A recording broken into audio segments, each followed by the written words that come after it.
नमस्कार, खबर भित्रको खबरमा स्वागत छ। म सरोज पौडेल। दर्शकवृन्द, जताततै भ्रष्टहरूको सेटिङ डरलाग्दो छ। यही सेटिङको पासोमा देशलाई बन्दकी राखेर लुटको साम्राज्य खडा गरिएको छ यहाँ, जसको परिणाम देश कंगाल भएको छ। जनतामा चरम निराशा छ।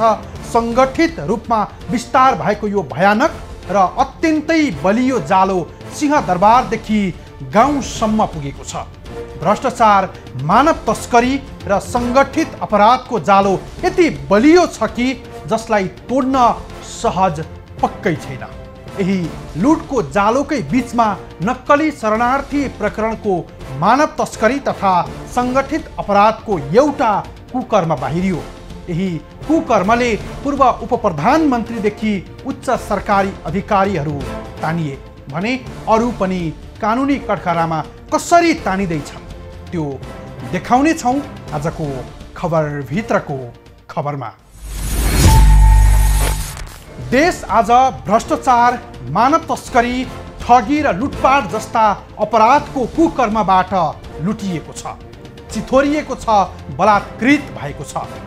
मुलुक यस्तो जर्जर अवस्थामा पुगेका बेला दाहाल सरकारले भ्रष्टहरूको कठालो समाउन थालेको छ। सरकारको यो कदमले केही आशाको दैलो उघारिएको छ। यो कदम नाङ्लो ठटाएर हात्ती तर्साउने हो या 2046 यताका चर्चित भ्रष्टाचार काण्डहरू उदिन्ने कदम हो दाहाल सरकारको? यो हेर्नुहोस्।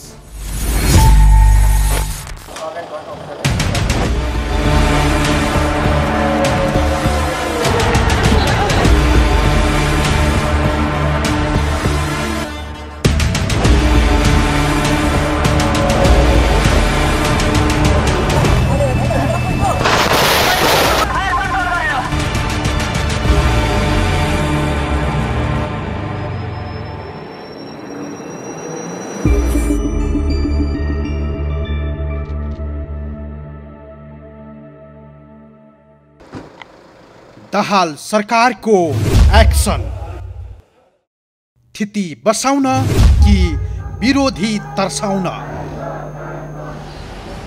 चरम व्यथिति र कुशासन सरकारी अड्डाका हरेक टेबलमा छन्। सामान्य सरकारी सेवा लिनका लागि पैसाको मुठो बुझाउनु पर्ने यो भयावह अवस्थाले जनतामा आक्रोशको ज्वाला उत्तिकै दनदनी बलिरहेको छ।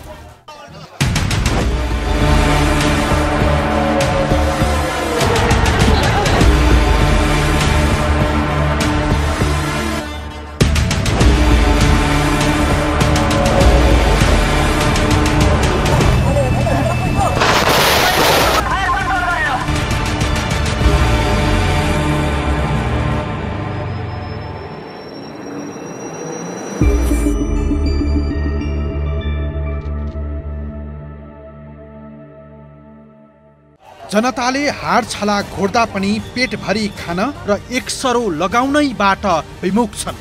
तर तिनै जनताका लागि राजनीति गरेका हौं भन्नेहरूबाट दिन दहाडै देश लुटिएको छ। यही लुटको पछिल्लो श्रृङ्खला हो नक्कली भुटानी शरणार्थी प्रकरण। लाज पनि शर्माउने गरी भएको यो कुकृत्यपछि सरकार केही आक्रामक देखिएको छ। चौतर्फी निराशाको बादल मडारिरहेका बेला दाहाल सरकारको यो कदमले केही शीतलता दिन खोजेको छ। कुनै पनि भ्रष्टाचारको मुद्दाहरूलाई खोजबिन गर्दाखेरि, एग्रेसिभली जाँदाखेरि आफू कतिको शक्तिशाली छु भन्ने कुराले अर्थ राख्छ र आफू कतिको प्योर छु भन्ने कुराले अर्थ राख्छ। जो मान्छे प्योर हुन्छ, शक्तिशाली हुन्छ, त्यो व्यक्तिले चाहिँ प्रष्ट रूपमा काम गर्न सक्छ। देशको आवश्यकतालाई हेरेर, देशको चाहिँ इकोनोमीलाई हेरेर त्यसलाई ट्र्याकमा ल्याउन सक्ने व्यक्तिले मात्रै यस्तो काम गर्न सक्छ, अरूले गर्न सक्दैन। र अहिलेको जग हेर्दाखेरि सरकारको जग पनि हामी हेर्न सक्छौँ। सँगसँगै चाहिँ यो सरकारसँग जोडिएर आउने व्यक्तिहरूको चाहिँ पुरानो इतिहास पनि हेरेर गयो भने उहाँहरूले त्यो लेभलको चाहिँ प्रयास गर्नुहुन्छ अथवा स्वतन्त्र प्रयास गर्नु सक्नुहुन्छ भन्ने जस्तो चाहिँ लाग्दैन। त्यो एक खालको देखिने गरी गर्ने त कुरा फरक हो, तर खासमा त्यस्तो रिजल्ट चाहिँ आउँदैन। नक्कली भुटानी शरणार्थी प्रकरणमा दाहाल सरकार आक्रामक बनेको छ, किनकि मुलुकमा भ्रष्टाचारको ऐजरू यति धेरै फैलिएको छ कि जहाँ पाइला पाइलामा भ्रष्टाचारको जालो छ।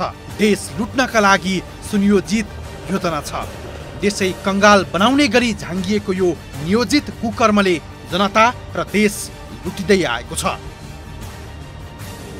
हाक्काहाक्की भइरहेको यो मानव तस्करी, सङ्गठित अपराध र भ्रष्टाचारको जालो सिंहदरबारदेखि गाउँ गाउँसम्म पुगेको छ।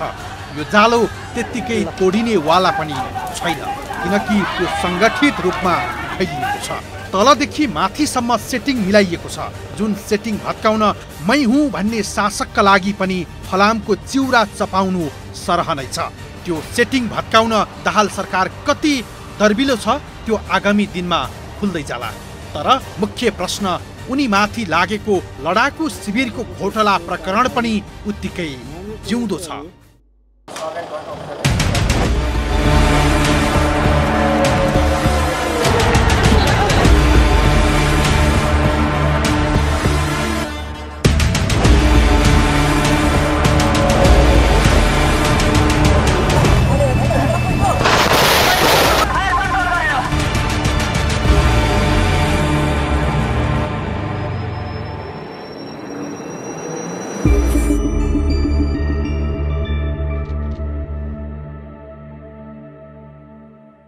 यस प्रकरणमा आफूमाथि उठ्ने प्रश्नको जवाफ दिँदै अन्य काण्डहरूको फाइल खोल्न हिम्मत गर्छन् या गर्दैनन् त्यो स्वयं प्रधानमन्त्री दाहालले जानुन्।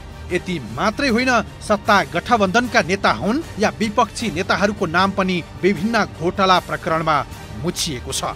ललिता निवास जग्गा प्रकरण, वाइड बडी जहाज खरिद प्रकरण, यति होल्डिङ्स, गिरीबन्धु जग्गा प्रकरण, स्वास्थ्य सामग्री खरिद प्रकरण, सेक्युरिटी प्रिन्टिङ प्रेस खरिद लगायतका दर्जनौं भ्रष्टाचारका काण्ड छन् दाहाल सरकारका अघि। 2046 यताका हरेक काण्डमा शीर्षस्थ नेतृत्व नै संलग्न छन्। यी हरेक घोटालामा पूर्व प्रधानमन्त्री माधव कुमार नेपाल, डाक्टर बाबुराम भट्टराई, शेरबहादुर देउबा लगायतका उच्च नेतृत्व पनि संलग्न रहेको आरोप लाग्दै आएको छ। ती काण्डहरूमध्ये एउटा चर्चित काण्ड मात्रै हो, नक्कली भुटानी शरणार्थी प्रकरण, जहाँ मानव तस्करी गर्ने सङ्गठित अपराधको कुकर्म गरिएको छ। मान्छे बेच्ने यो प्रकरणमा पूर्व उप प्रधानमन्त्री टोप बहादुर राय माझी लगायतका उच्च पदस्थहरू प्रहरी नियन्त्रणमा आउँदैछन् भने पूर्व गृहमन्त्री रामबहादुर थापाको नाम पनि मुछिएको छ। यद्यपि यो रिपोर्ट तयार पार्दासम्म उनी विरुद्ध पक्राउ पूर्जी जारी गरिएको छैन भने सत्तारूढ गठबन्धनका नेता तथा पूर्व गृहमन्त्री बालकृष्ण खाँड, बहालवाला अख्तियार प्रमुख, प्रेम कुमार राई लगायतका व्यक्तिहरू पनि यो धन्दामा संलग्न भएको हुन सक्ने आशंका गरिएको छ। यो प्रकरणमा उनीहरूमाथि आशंका यदि प्रमाणित भयो भने के दाहाल सरकारले पक्राउ गर्ने हिम्मत राख्ला या एमालेसँगको प्रतिशोधका लागि मात्रै यो एक्सन देखाएको हो? त्यो शङ्काको गर्भमा छ यो प्रश्न। यही प्रश्नका बीचमा बुधबार एमाले अध्यक्ष केपी ओलीले खुलेर आफ्नो पार्टीका सचिवको बचाउ गरे। उप प्रधानमन्त्री भइसकेका मान्छेलाई हिँड्दा हिँड्दै पक्राउ पूर्जी जारी गर्नु गलत भएको भन्दै उनले विरोध मात्रै गरेनन्, प्रधानमन्त्री दाहाललाई भेट्न सिंहदरबार नै पुगे। ओलीले जुन कुचेष्टा गरे त्यो भने गलत भएको टिप्पणी गर्छन् राजनीतिक विश्लेषक राजेश गौतम। होइन, अब क्रमिक रूपबाट के हुन्छ भन्दा अब कयौँ कुराहरूमा अब चाहिँ प्रधानमन्त्री स्वयं अथवा पार्टीको नेताहरू स्वयं नै यसमा संलग्न भएको हुँदैन, अप्रत्यक्ष रूपबाट संलग्न भएको देखिन्छ। त्यसैले अब कथन कथाचित अब चाहिँ यही क्रियाकलापमा, यही कार्यमा यो जुन अहिलेको जुन घटना घटिरहेको छ त्यो घटनामा अप्रत्यक्ष रूपबाट हुनसक्छ ओलीजी पनि संलग्न छन् कि भोलिका कुराहरूले बताउने कुराहरू हुन्छ। त्यसैले भोलि त्यो स्थिति नआओस् भनेर अहिले नै आफूलाई सुरक्षित राख्नको निम्ति यस्ता किसिमका अभिव्यक्तिहरू दिएको पनि हुनसक्छ अथवा संलग्न नभएको पनि हुनसक्छ। तर किन भन्दा हिजो जुन कुरो व्यक्त गरे ओलीजीले त्यो सँगसँगै उनले के भने भन्दा अपराधी छुट्नु हुँदैन, तर चाहिँ गलत व्यक्तिलाई पनि अपराधी चाहिँ प्रमाणित गर्नु हुँदैन भनेर जुन कुरोको अभिव्यक्ति गरे त्यो अभिव्यक्तिले चाहिँ एउटा कुरा के देखाउँछ भन्दा होइन उनको चाहिँ अब यो किसिमको क्रियाकलापमा उनले सही नै दृष्टिकोण राखेका हुन् कि भनेर पनि भन्न सकिने स्थिति चाहिँ देखिन्छ।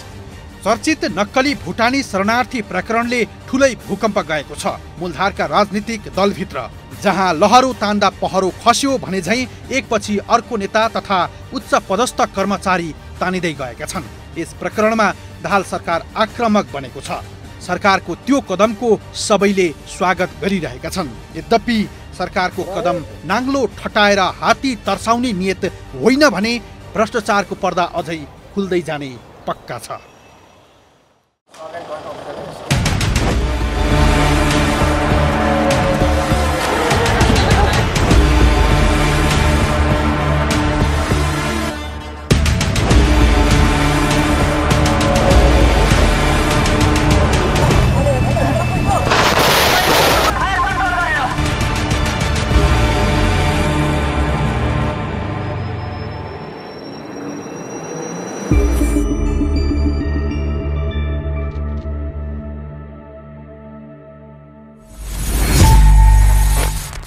दर्शकवृन्द, सरकारले ठग मानव तस्कर विरुद्ध धावा बोलेको छ। सरकारको यो कदमपछि नक्कली भुटानी शरणार्थी प्रकरणमा मुछिएकाहरूको भागाभाग नै चलिरहेको छ। नक्कली शरणार्थी प्रकरण मात्रै यो देशको समस्या होइन। यहाँ प्रजातन्त्रको पुनर्स्थापनापछि भएका भ्रष्टाचारका कुकर्महरूको चाङ नै छ। ती काण्डहरूको विषयमा पनि सरकार अघि बढ्छ या यही मुद्दामै थन्किन्छ? यो दाहाल सरकारको आगामी दिनमा हुने सक्रियताले पक्कै देखाउला नै। यस्ता देशै हल्लाउने अपराधमा जनयुद्धकालीन माओवादी नेताका सन्तानहरूको संलग्नता कस्तो छ त्यो देखाउने छौँ, तर छोटो विश्रामपछि।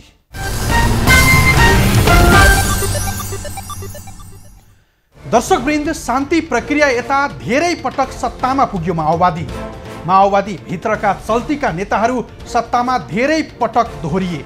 त्यस्तै नेताहरूमध्ये रामबहादुर थापा, टोप बहादुर रायमाझी, जनार्दन शर्मा खास पात्र हुन्। भलै थापा र रायमाझी यति बेला एमाले क्याम्पमा छन्। माओवादी जनयुद्धको भट्टीबाट आएका उनै क्रान्तिकारी नेता र तिनका छोरा ग्याङको द्रव्य मोह भन्दा यस्तो छ।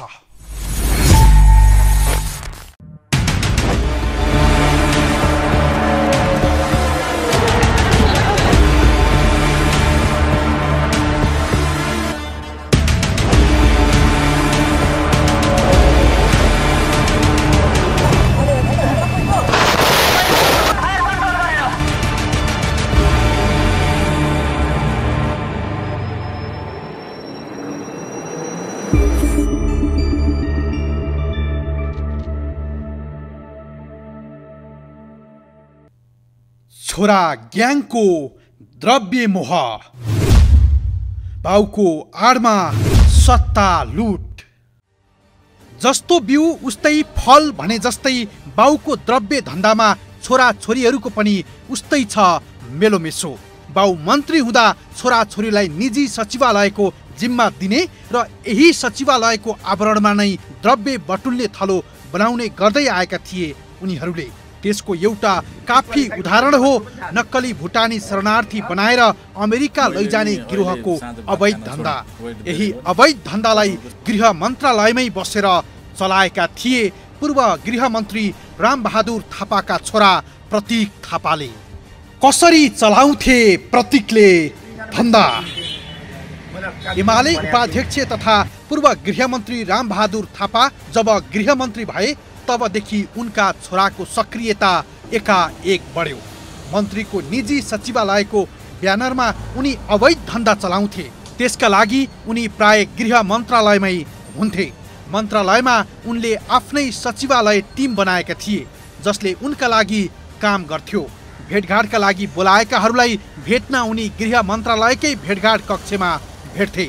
यति मात्रै होइन, गृह मन्त्रीकै कुर्सी प्रयोग गर्थे, गृह मन्त्रीकै रूपमा व्यवहार गर्थे। आफू यो प्रकरणमा मुछिएपछि उनले निकालेको यो विज्ञप्तिबाटै पुष्टि हुन्छ कि प्रतीकले कसरी गृहमा राज गरेका थिए भनेर। यो हेर्नुहोस्।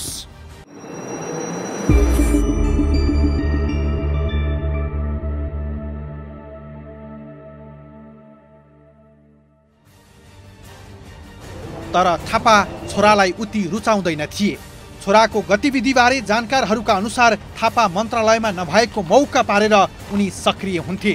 जब थापा मन्त्रालयमा आउँथे अनि उनी बाहिरिन्थे। यस्तै अवैध धन्दाकै कारण यति बेला उनी प्रहरी फन्दामा छन्। उनको यो कुकर्मलाई नक्कली भुटानी शरणार्थी प्रकरणले बाहिर ल्यायो।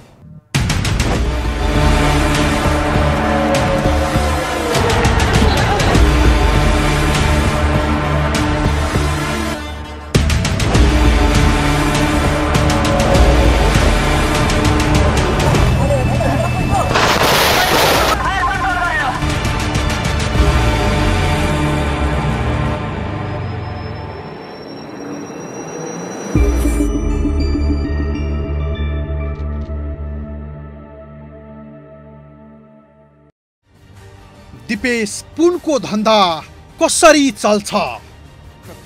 निवर्तमान उपराष्ट्रपति नन्दबहादुर पुनका छोरा दिपेश माओवादी विद्यार्थी संगठन अखिल क्रान्तिकारीमा सक्रिय भएकाले अन्यले उनलाई सम्मान पनि गर्छन्। उनी अहिले महासचिव छन्। यस समूहमा कृष्णबहादुर महराका छोरा राहुल र निर्मल रामबहादुर थापाका छोरा प्रतीक बढी सक्रिय देखिन्थे। नक्कली भुटानी शरणार्थी खडा गरी ठगी प्रकरणमा परेका टोप बहादुर रायमाझीका छोरा सन्दीप समूहमा त्यति सक्रिय थिएनन्। सरकारमा सहभागी माओवादी मन्त्रीका सन्तानलाई सङ्गठित गर्ने र पावर ब्रोकरको काम गर्न दिपेश नै सक्रिय देखिन्छन्। उनको उठबस र आर्थिक सहकार्यले उनको संलग्नता कस्तो समूहसँग छ भन्ने पुष्टिका लागि पर्याप्त छ। नेताहरूका सन्ततिको द्रव्यमोह बाउको जस्तो गुण उस्तै भएको टिप्पणी गर्छन् नागरिक अगुवा केदार खड्का। कतिपय हेर्नुहुन्छ भने त माओवादी जनयुद्धमै लागेका छोराहरू पनि छन्, नेताका छोराहरू पनि छन्, जनयुद्धमा राम्रै भूमिका खेलेर आएका, तर पछि चाहिँ अर्थयुद्धमा लागेका मान्छेहरू देखिन्छ। र यो चाहिँ सङ्गठित अपराधकै रूपमा डरलाग्दो अपराध हो। किनभने करिब अहिलेकै साधारण हिसाबले हेर्दाखेरि पनि 1.5 अर्बको कुरा छ यसमा। त्यो 1.5 अर्बको कुरा गर्दाखेरि एकले खाने आँट गर्दैन। त्यही भएर सङ्गठित अपराध गर्दाखेरि त्यहाँ पुलिस पनि संलग्न हुन्छ, निजामती प्रशासन पनि हुन्छ, र त्यसको सबैभन्दा माथि चाहिँ राजनीतिक दलको नेताले संरक्षण गरिदिने भएको हुनाले त्यसले गर्दाखेरि पनि उहाँका छोराहरू र उत्ताउला छोराहरू भन्छु मैले, त्यो उत्ताउला छोराहरूले गर्दाखेरि यो अवस्था सिर्जना भएको देखिन्छ। हिजो हामीले राजाको मात्रै छोरा उत्ताउला भएको देखेका थियौँ, तर जनताका छोराहरू पनि सुविधा पाउँदाखेरि अधिकारमा पुग्दाखेरि त्यही हैसियत देखिँदो रहेछ। त्यसको चाहिँ पर्दाफास भएको हो भन्ने लाग्छ। प्रहरी सरुवामा चासो त सामान्य नै भयो पुनका लागि। अख्तियारका तत्कालीन आयुक्त राजनारायण पाठकले घुस लिन गरेको संवादको अडियो फुत्काउन पुनः सक्रिय देखिएका थिए। मलेसिया जाने कामदारको पासपोर्ट सङ्कलन गरेर भिसा लगाउने संस्था VLN र स्वास्थ्य परीक्षण गर्ने संस्था बायोमेट्रिकको विवादमा पुनको सक्रियता खुलेको थियो। दुवै संस्थाले गैर कानुनी रूपमा काम गरेको भनेर श्रम मन्त्रालयको निर्देशनमा प्रहरी कारबाही प्रक्रियामा लगेको थियो। मुद्दा पनि चल्यो। VLN का सञ्चालक राम श्रेष्ठलाई प्रहरीले ठगी अभियोगमा पक्राउ गरेपछि श्रम मन्त्रालयले मलेसियामा श्रमिक पठाउन रोक लगाएको थियो। VLN र बायोमेट्रिकको काम लिन दिपेश बिचौलिया बनेर सक्रिय भएको खुल्यो। आफूलाई कमिसन आउने गरी मिलाउन बिचौलियाका रूपमा खडा भए।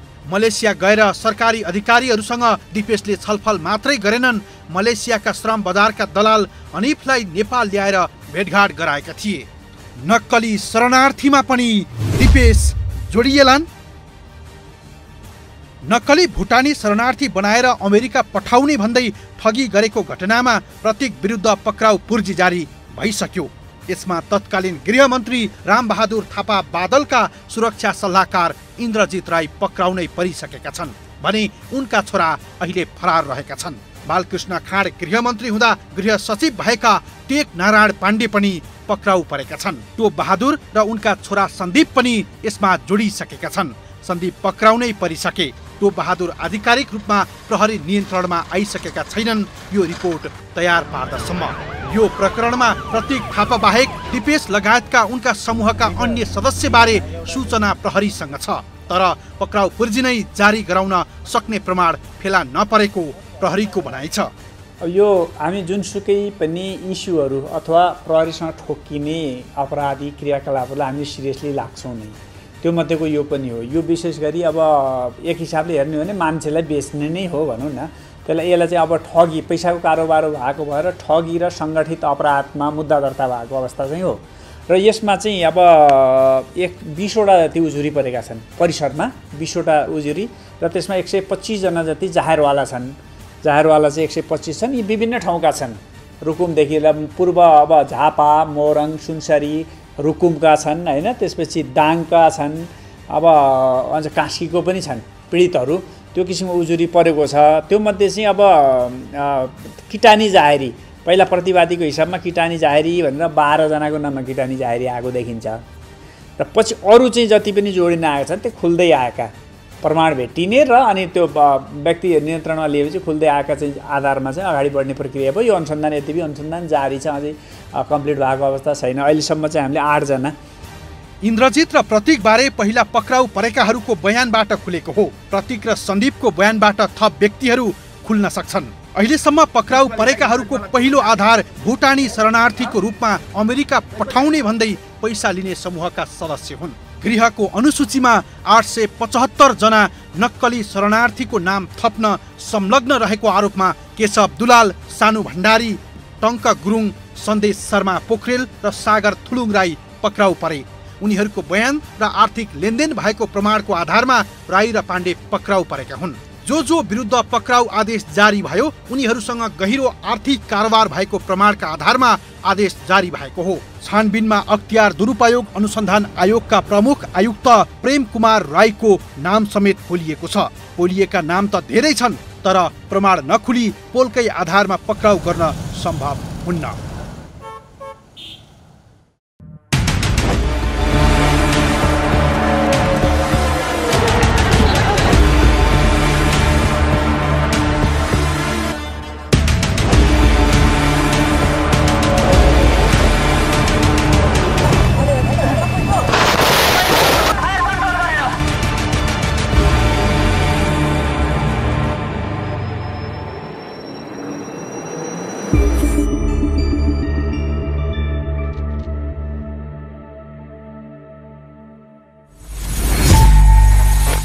हो यसअघि पूर्व उपराष्ट्रपति नन्द बहादुर पुनका सुपुत्र दिपेश पुन जो इन्जिनियरिङ क्याम्पसको सम्बन्धन प्राप्तको मुद्दामा तानिएका थिए।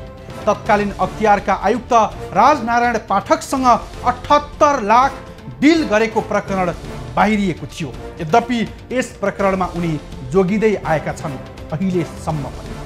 सर्वहारा वर्गको अधिनायकत्व सहित व्यवस्था स्थापना गर्न भन्दै जनयुद्धमा होमिएका यी नेता र उनका सन्ततिको द्रव्य मोहले भने क्रमशः जनयुद्ध नभएर धनयुद्ध त थिएन भन्ने प्रश्न माओवादी नेतृत्वका अघि उभिएको छ। यति मात्रै होइन, एमाले कङ्ग्रेसका नेताका छोराछोरी पनि द्रव्य मोहमा संलग्न छन्। ती को हुन् त्यो देखाउने छौँ, तर छोटो विश्रामपछि।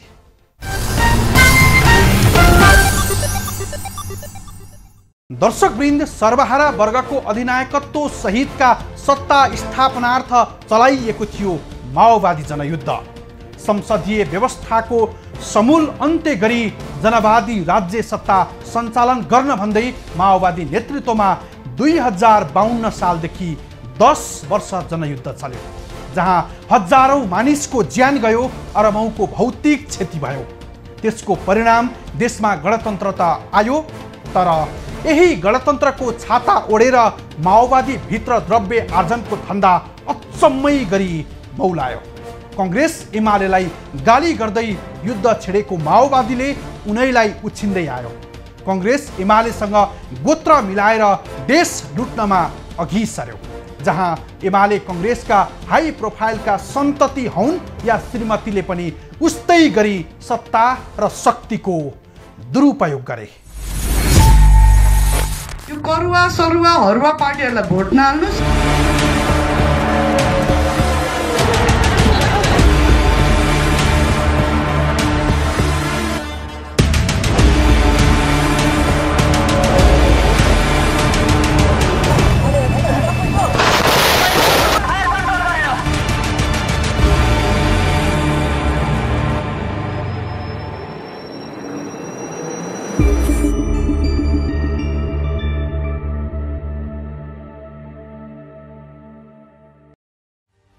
राज्य सत्तालाई पेवा सम्झिने एमाले कांग्रेसका चर्चित नेता श्रीमतीदेखि छोराछोरीको मन परी। 2078 असार 29मा शेरबहादुर देउवा प्रधानमन्त्री भएका थिए। देउवाको बालुवाटार प्रवेशसँगै आर्जु राणाको नायबी शैली थप प्रभावी बनेको थियो। मन्त्री परिषदका निर्णय होस् वा मन्त्री छनौटमा समेत उनी हाबी रहँदै आइन्। यति मात्रै होइन, 2079 वैशाखमा सम्पन्न स्थानीय निर्वाचन अघि कैलालीको एक कार्यक्रममा विवादित अभिव्यक्ति दिएकी थिइन्। कांग्रेसलाई मत नदिए बजेट नदिने उनको धम्की थियो, जुन परिवारवादकै कारण उनले यस्ता अभिव्यक्ति दिएकी थिइन्। नेताको काँध चढेर सत्ताको लुट मचाउने काम भयो, पटक पटक भन्छन् भ्रष्टाचार विरोधी अभियन्ता मदन कृष्ण शर्मा। र उहाँका परिवारहरूले चाहिँ एउटा त्यो प्रकारको प्रदर्शन गर्न सक्नु पर्दथ्यो कि इमानदारीता सदाशयताहरू यो भ्रष्टाचारका कुराहरूमा पटक्कै लिप्त नहुनु पर्नेमा अहिले सबै नै यो सम्पत्ति सङ्कलनमै लागिराखेका छन् अवैध तरिकाले।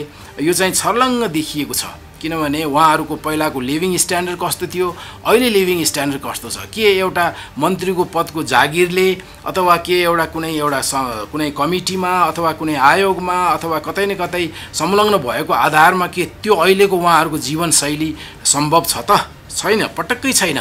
तर उहाँहरूको जीवनशैली नै देखाइराखेको छ, उहाँहरूको तौर तरिकाले देखाइराखेको छ, उहाँहरूको शान बानले नै देखाइराखिएको छ।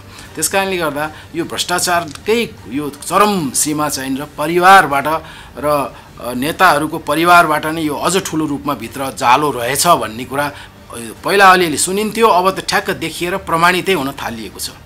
सामान्यतया प्रधानमन्त्रीको विदेश भ्रमण अघि परराष्ट्र मन्त्री वा प्रधानमन्त्री निकट व्यक्तिलाई पूर्व तयारीका लागि पठाउने चलन हुन्छ। त्यसलाई उछिनेर राणा आफै सक्रिय भएकी थिइन्। त्यसो त भारतीय सम्बन्ध विस्तारको प्रयासमा रहेकी राणाले अमेरिकी प्रभावलाई भने बालुवाटारको बेडसम्म सहजै पुर्याइसकेकी थिइन्। आर्जुको नायबी शैली। गएको पुसमा कांग्रेस माओवादी गठबन्धन भत्किनुको दोष उनै राणामाथि लागेको छ। प्रचण्डलाई पहिलो खेपको प्रधानमन्त्री बनाएर गठबन्धन जोगाउने प्रयासमा रहेका देउवामाथि राणा हाबी भएकी थिइन्। त्यही कारण मुखको सत्ता गुम्नुमा सभापति देउवाको किचन क्याबिनेट र पत्नी राणाको नायबी शैली जिम्मेवार भएको आलोचना भएको थियो। प्रजातन्त्रको पुनः उदयपछि यो देशको राज्य सत्तालाई एमाले कांग्रेसले पनि उस्तै गरी आफ्नै निजी पेवानै बनाए, जहाँ उनीहरू चप्पल लगाएर सिंहदरबार छिरेका थिए। तर उनीहरू फर्किँदा टाई सुट र पजेरोमै फर्किए। कारण हो राज्य सत्ताको चरम दोहन। जनताले चुनेर पठाएका उनीहरूले मन्त्री र प्रधानमन्त्री बने, त्यो देश र जनताको सेवाका लागि थियो। तर उनीहरूले जनताको जनमतको दुरुपयोग गरे, जहाँ आफ्ना श्रीमती, साला साली, भान्जा भान्जी, भाइ भतिजा भर्ती गरे, जुन भ्रष्टाचार गर्ने र अवैध धन्दाको गजबको मेलोमेसो बन्यो, जसका कारण भ्रष्टाचारमा संलग्न नभएका व्यक्ति पाउनै गाह्रो छ भन्छन् राजनैतिक विश्लेषक हरिहर दाहाल। यस्तो छ, अब यो नेताहरूले यसरी कामै गरिहाल्छन् भन्ने मलाई त विश्वास छैन होइन। लोकप्रियता चाहिन्छ नि, हरेक सरकारले अथवा राजनीतिक दलहरूले चाहिँ आफ्नो लोकप्रियताको लागि काम गर्छन्। यो चाहिँ त्यही अन्तर्गतको नियमित प्रक्रिया हो। अब उहाँले यो गरिहाल्नुपर्छ जस्तो मलाई चाहिँ लाग्दैन अहिले, किनभने भ्रष्टाचार भनेको एउटा चाहिँ संस्थागत रूपमा नेपालमा बढिसकेका छ। कोही पनि व्यक्ति अभ्रष्ट छैन कि, सबै भ्रष्ट भइसकेका छ। त्यसैले अब व्यक्तिलाई भ्रष्टाचारभन्दा बाहिर कसरी ल्याउने भन्ने कुराको जब हामी उपाय खोज्दैनौँ, अनि यस्ता गरिने क्रियाकलापहरू भनेको कि त प्रतिशोध कि त चाहिँ के छ भने यो चाहिँ सस्तो लोकप्रियता यसमा मात्रै आधारित रहन्छ। भ्रष्टाचार नगर्ने कारणहरू पनि त छन् नि, त्यो नगर्ने कुराहरूतिर ध्यान दियो भने बल्ल हुँदैन होइन। अनि यो फाइल खोल्नु नखोल्नु यो सबै कुराहरू भनेको यो समयले दिएको एक खालको चाहिँ हुइम मात्रै हो, यसले केही अर्थ राख्दैन जस्तो लाग्छ। पार्टीभित्र कसलाई मन्त्री बनाउने, कसलाई कूटनीतिज्ञमा नियुक्त गर्ने, त्यो सबै आर्जुले नै गर्दै आएकी थिइन्। पछिल्लो पटक कांग्रेस छोडेर रासोपाको तर्फबाट तनहु 1मा उपनिर्वाचन जितेका डाक्टर स्वर्णिम वाग्लेले पनि खुलासा गरेका थिए। कांग्रेसभित्र भाउजूको हाबी भयो, भाउजूले नै पार्टी चलाएको भन्दै कांग्रेसमा विद्रोह गरेका थिए। एमाले भित्र पनि परिवारवाद हाबी। पूर्व प्रधानमन्त्री शेरबहादुर देउवा मात्रै होइन, एमाले उपाध्यक्ष विष्णु पौडेल पनि अग्रस्थानमा छन्, जसले आफ्ना छोरा नवीन पौडेलको नाउँमा ललित निवासको जग्गा दर्ता गराएका थिए। एमालेले आन्तरिक राजनीतिमा पछिल्लो चरणमा तल परेका पौडेल राजनैतिक लाभ हानिका विषयमा चतुर खेलाडीका रूपमा चिनिन्छन्। नेताको कोठा धाउने पात्रका रूपमा परिचित पौडेल बालुवाटार जग्गा प्रकरणमा नाम जोडिएपछि विवादमा आएका थिए। पौडेलका छोरा नवीन पौडेलका नाममा बालुवाटारको 8 आना सरकारी जग्गा फेला परेको थियो। पौडेलले यही विषयलाई लिएर 2 पटक लिखित स्पष्टीकरण पनि दिएका थिए। बालुवाटार काण्डमा विष्णु पौडेललाई नै मर्का परेको भन्दै तत्कालीन प्रधानमन्त्री ओली र एमालेका नेताहरूले बचाउ गरेका थिए। जग्गा फिर्ता गर्ने नाममा उनको काण्ड पनि सामसुम पारियो। जग्गा फिर्ता गरेको भन्दै उनले यति गम्भीर विषयमा उन्मुक्ति पाएका थिए। यी माथिका प्रकरण त प्रतिनिधिमूलक मात्रै हुन्। करिब 33 वर्षको शासनकालमा एमाले कांग्रेसका नेताहरूले ठूला ठूला कीर्तिमान राखेका छन्, जुन कीर्तिमानले मुलुकभित्र भ्रष्टाचार कति धेरै मौलाएको छ भन्ने तथ्यहरू घाम जस्तै छर्लङ्ग छन्। यो करुवा सरुवा हरुवा पार्टीहरूलाई भोट नहाल्नुस्।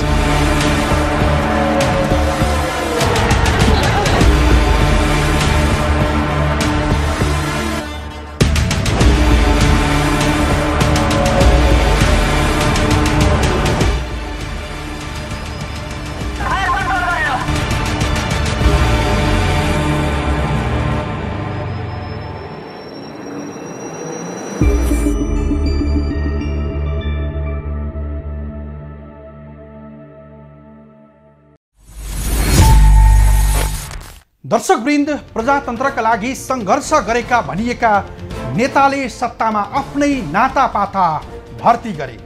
श्रीमती, साला, साली, भान्जा, भान्जीलाई सरकारी निकायमा भर्ती मात्रै गरेनन्, मन्त्रालयभित्रै आफ्नै छोराछोरीलाई सचिवालयको जिम्मा लगाए। जनताको गुनासो सङ्कलन र सम्पर्क कार्यालयको रूपमा स्थापना गरिएको भनिए पनि त्यो सचिवालय धन थुपार्ने मञ्च नै बन्यो। यस्तो मञ्चमा एमाले र कांग्रेसका चर्चित नेताहरू त थिए नै। शान्ति प्रक्रियापछि माओवादी पनि त्यसैमा मिसियो र काले काले मिलेर खाउँ भाले भने जस्तै सबै मिलेर देशलाई लुटिरहे अहिलेसम्म। आखिर यो कहिलेसम्म चल्छ? हवस् त, आजलाई यति नै। भोलि अर्को खास विषय लिएर उपस्थित हुनेछौँ। खबरभित्रको खबरका लागि हेर्दै रहनुहोला एभी न्यूज खबर। नमस्कार।